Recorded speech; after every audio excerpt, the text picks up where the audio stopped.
Coming up on Arirang News. Marking 2 years in office, President Yoon is set to hold a press conference tomorrow, briefing his policy drives and taking questions. Eyes are on his response over key issues surrounding the First Lady, medical reform, and the death of a young Marine. South Korea's auto exports last month rose to a new all-time monthly high, mainly thanks to the popularity of eco-friendly cars. It's been almost 3 months since trainee doctors began their mass walkout. To cope with the possible shortage of new doctors next year, the government plans to allow foreign licensed doctors to provide medical services in Korea.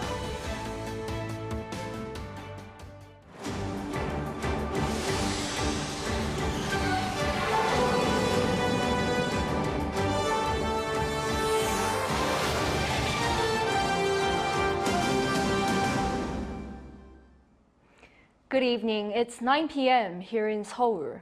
Thank you for joining us on Arirang News. We start with President Yoon Suk-yeol's press conference that's scheduled for tomorrow morning, marking the 2-year anniversary of his inauguration. This couldn't have come at a more sensitive time, as eyes are on his remarks over key issues surrounding the First Lady, medical reform, and the death of a young Marine. Our presidential office correspondent Kim Do-yeon leads us off. As President Yoon Suk-yeol prepares for his first live press conference in 21 months on Thursday, there are 2 questions he's most anticipated to face. One about the death of a young Marine, and one about First Lady Kim Jong-un. The Democratic Party of Korea pushed through a special probe bill to investigate government interference in the probe of a Marine's death during last year's flood rescue operations. The top office suggested vetoing the bill, especially with the Corruption Investigation Office for high-ranking officials already on the case. As for the First Lady, the prosecution recently opened an investigation after she accepted a luxury bag in 2022 as a gift. President Yoon has recently vowed to address these issues himself and not his aides. 사법 리스크가 있다면은 제가 해야 될 문제이지, 제 문제를 또 저에 대해서 뭐 제기된 게 있다면 제가 설명하고 풀어야지, 민정수석이 할 일은 저는 아니라고 생각합니다. While these 2 issues may take all the headlines, with an hour set for the Q&A session, there will be many more. Before the press conference, the president will first explain the government's policy direction and progress over the past 2 years through a video message from the office, and will also discuss the plans for national governance over the next 3 years. In fact, the message Yoon will have on doctors as the collective action prolongs will be a key issue as well. In addition, he's likely to address 3 of his other reformation plans: the pension system, labor, and education, along with diplomatic issues and inflation. President Yoon Suk-yeol hasn't had any official engagements in the 3 days leading up to the press conference on Thursday, seemingly in full prep mode. An official said the president asked his aides to prepare to focus on the questions that the public would really be curious about. The press conference comes following the ruling PPP's crushing defeat in the general election in April, and as President Yoon vowed to enhance communication with the public. He's met reporters in person and briefly took questions on multiple occasions since then as well. In the meantime, the DP called for the president to use this opportunity to approve the 250,000 won, or around $180 cash handout that it's pushing for, and accept the Marine probe. I have high expectations. I hope that effective measures for national governance reform will be put in place. The ruling People Power Party's interim leader Hwang Woo-yeol said in an interview with a local radio station that this will be an opportunity for President Yoon to get closer to the public, and Yoon's honest answers would dispel any of the rumors that surround him. Kim Do-yeon, Arirang News. Moving on to South Korea's record auto exports. Overseas shipments of Korean cars hit a fresh high in April thanks to greater demand for eco-friendly cars and SUVs in the North American market. Lee Soo-jin takes a closer look. South Korea's auto exports reached a new monthly high in April. Data released by the Ministry of Trade, Industry and Energy on Wednesday showed that the value of car exports stood at $6.8 billion, topping the previous record set in November last year. This is up 10.3% compared to April the previous year. And the cumulative value of exports for the January to April period rose 4.7% on year to some $24 billion, also a record high for that period. The ministry mostly attributed the rise in car exports to the high demand for eco-friendly cars and SUVs, especially in North America. By region, the value of outbound shipments to North America was the highest, rising more than 36% compared to the previous year. The export value of eco-friendly vehicles surged more than 11% on year to $2.29 billion, smashing the previous record set in March last year. This was led by a surge in the value of outbound shipments of hybrid car exports in April, which jumped a whopping 55% compared to the previous year. Domestic production levels were also up 3.5% on year, with over 390,000 units manufactured in April, the most produced in a single month since March last year, partly due to there being one more working day compared to April last year. And while overall domestic sales dropped 5.5% compared to the previous year, the high demand for hybrid vehicles was also seen domestically as well, as sales surged 35% on year. The Trade Ministry says that its auto export target for this year is $75 billion. As part of its plans to reach this goal, it will allocate some $320 million this year and $1.4 billion over the next 5 years into automotive technology development in partnership with the private sector. Lee Soo-jin, Arirang News. It's been almost 3 months since trainee doctors began their mass walkout. To cope with a possible shortage of new doctors next year, the government plans to allow foreign licensed doctors to provide medical services in Korea. Our Choi Soo-hyung reports.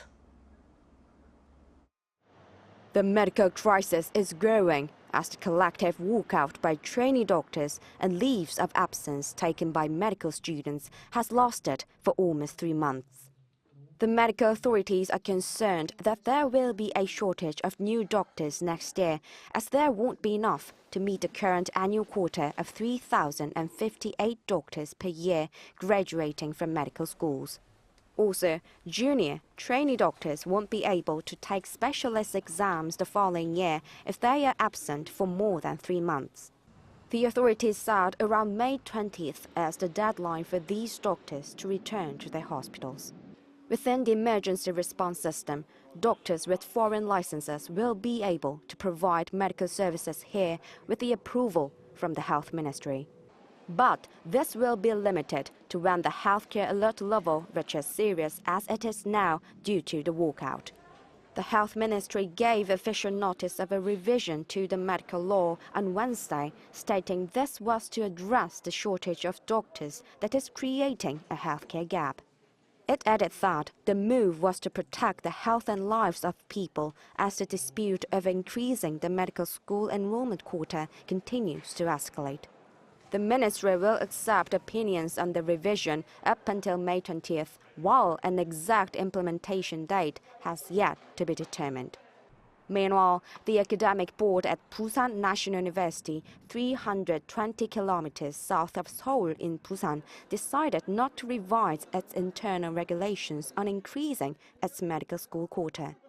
The board said that, as there was no social consensus regarding the increase, it would keep its number of new students at the current level. The Education Ministry expressed regret over this, as the majority of university medical schools had already completed changes to their regulations.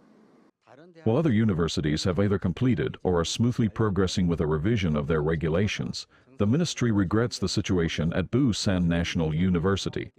The Education Ministry urges the university to complete the regulatory revision process, following its demand for an increase in medical school enrollment. The ministry warned that if the university fails to revise its regulations, it could face a suspension from medical school admissions in 2025. Choi Soo-hyung, Arirang News. South Korea has been working with Indonesia to jointly develop the KF-21 fighter jet by 2026. But with Indonesia not being able to make financial contributions on time, South Korea hinted at accepting Indonesia's recent offer to significantly reduce its share of the payment. Our defense correspondent Choi Min-jung reports. South Korea seems likely to accept Indonesia's recent proposal to cut back its financial contributions to the joint KF-21 fighter jet development project. The two countries had agreed to jointly develop the KF-21 from 2015 to 2026, with the South Korean government covering 60%, the manufacturer Korea Aerospace Industries contributing 20%, and Indonesia contributing another 20%. The expected total amount in investment was approximately 8.1 trillion won. However, Indonesia has offered to cut its payment to about a third of the original amount. This means instead of 1.6 trillion won or $1.2 billion due by 2026, the Indonesian government would only pay about 600 billion won. We are reviewing measures in line with our national interests, considering the timely development of the KF-21 fighter jet, the impact on defense resources, and defense industry exports. The Defense Acquisition Program Administration explained that the offer would be accepted under the condition of providing Jakarta with fewer technology transfers. If the proposal is approved, South Korea will need to secure an additional 1 trillion won or $732 million. However, the agency said the amount has been reduced by half through cost reductions that were made during the development process. The decision is set to be finalized in late May to prevent any delays in the jet's development project. Indonesia's commitment to the project has long been questioned as it missed payment deadlines, contributing just around 300 billion won so far.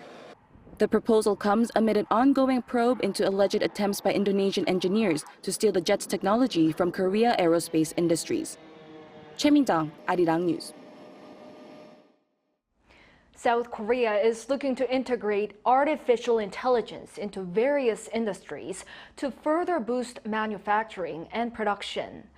On Tuesday, the Ministry of Trade, Industry and Energy unveiled a plan to invest more than 100 billion Korean won this year, or over $73 million to establish autonomous manufacturing plants using AI by 2030.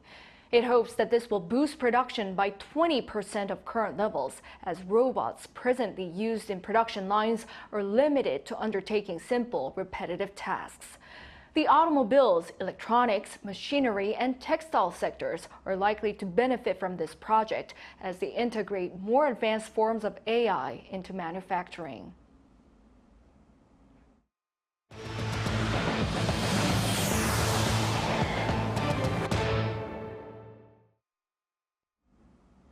In the Middle East, negotiations over a ceasefire deal between Israel and Hamas have reportedly resumed in Cairo. But any deal still seems some way off. Our Kim Bo-kyung with the details. Calling it far from meeting its demands, Israel has not accepted a ceasefire deal proposed by Egypt and Qatar, which Hamas has agreed to. In a statement on Tuesday, Israeli Prime Minister Benjamin Netanyahu said that the latest truce proposal from Hamas was designed to torpedo the entry of Israeli forces into Rafah, which did not happen. While saying it is necessary to put military pressure on Hamas for the return of its own hostages, he firmly stated that Israel would not accept a proposal that endangers its own people's security.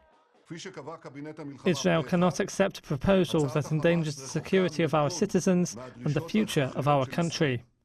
Therefore, I've instructed the labor ranks that went to Cairo continue to stand firm on the conditions necessary for the release of our hostages, continue to stand firm on the essential requirements for guaranteeing Israel's security. Netanyahu's words come after Hamas declared on Monday evening that it has agreed to a ceasefire deal. Meanwhile, Israel have pushed on with their military operations in Rafah, seizing control of the Gaza side of the Rafah border crossing on Tuesday morning. To this, a senior Hamas official warned that if Israel's military operations continue in Rafah, there will be no ceasefire deal. If the aggression continues, there will be no ceasefire because Israelis are the ones attacking and shooting.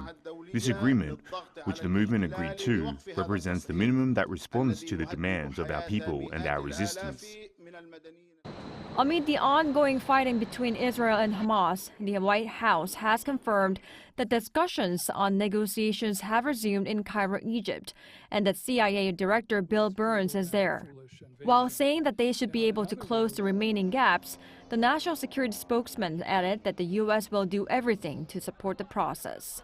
In a separate briefing, the White House spokesperson made it clear that Washington does not want to see a major operation taking place in Rafah, and that it wants to see a comprehensive plan from Israel to protect civilians who have sought refuge there. Kim Bo-kyung, Arirang News.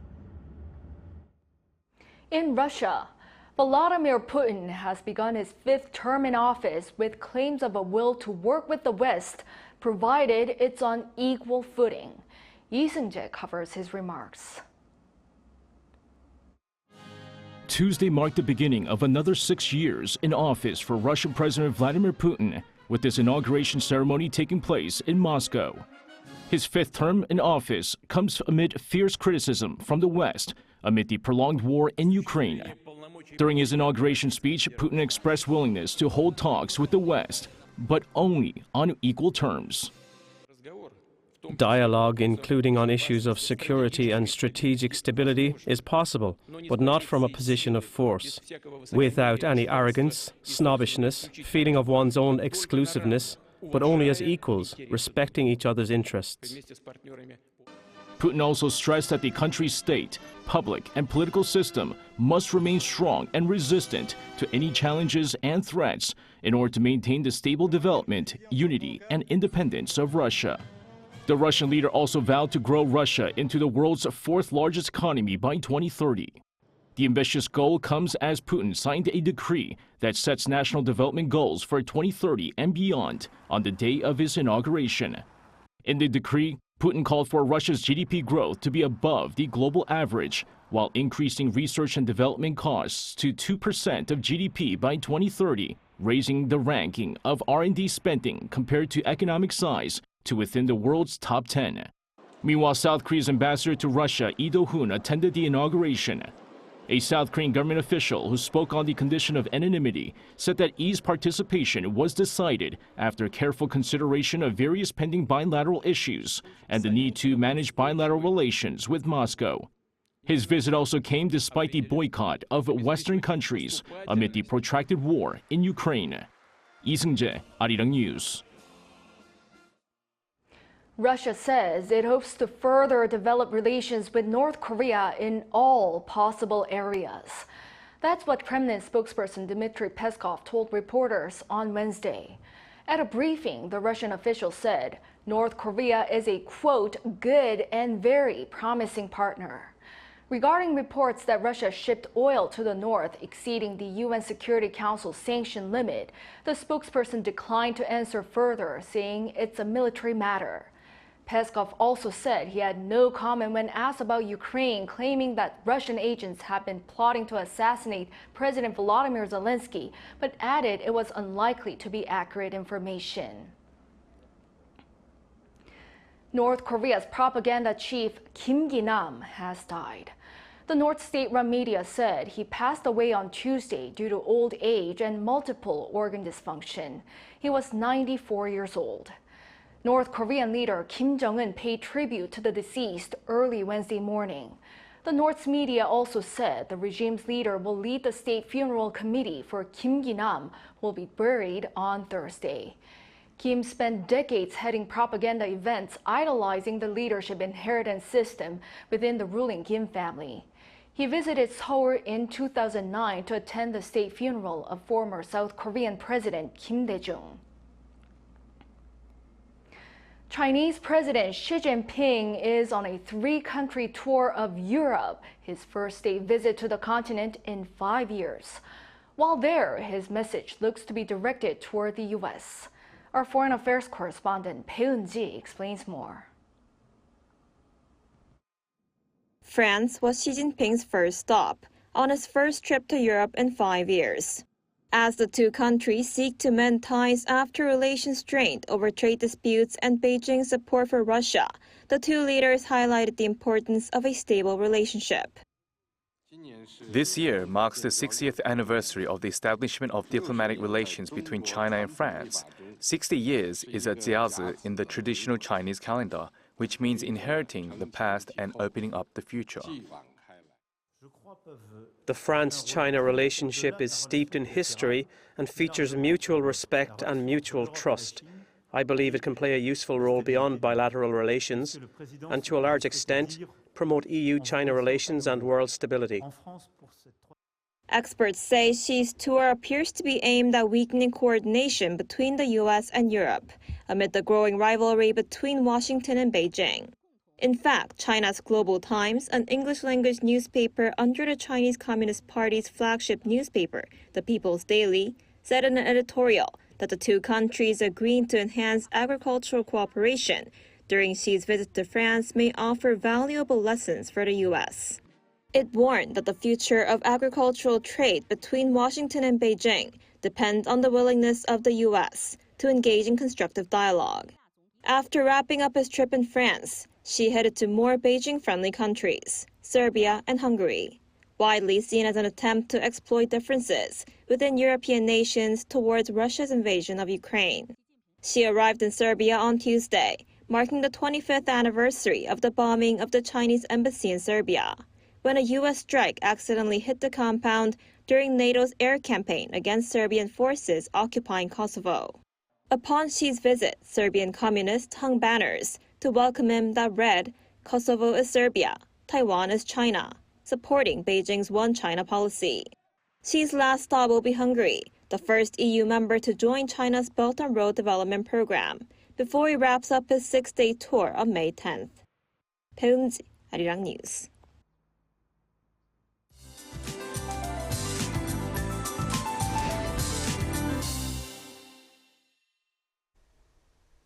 Blue and clear skies returned in Seoul today for the first time in 4 days.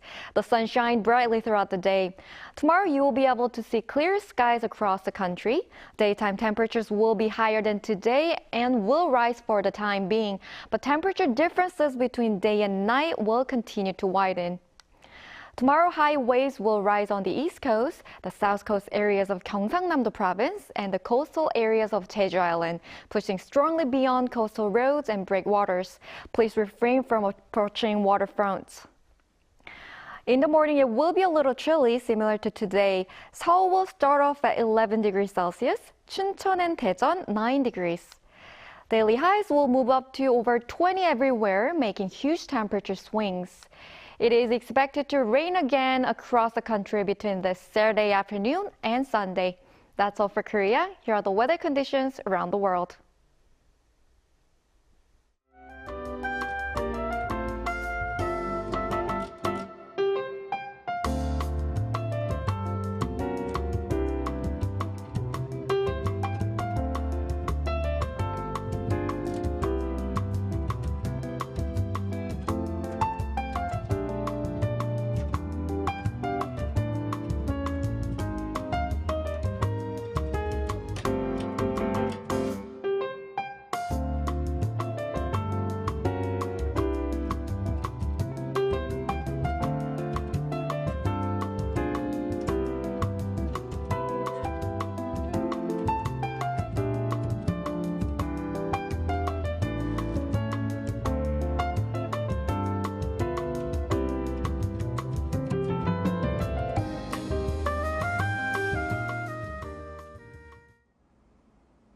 Well, that is all for this newscast tonight. Thank you for watching. We'll be back with the most up-to-date news at 9 a.m. tomorrow with New Day at Arirang. Good night.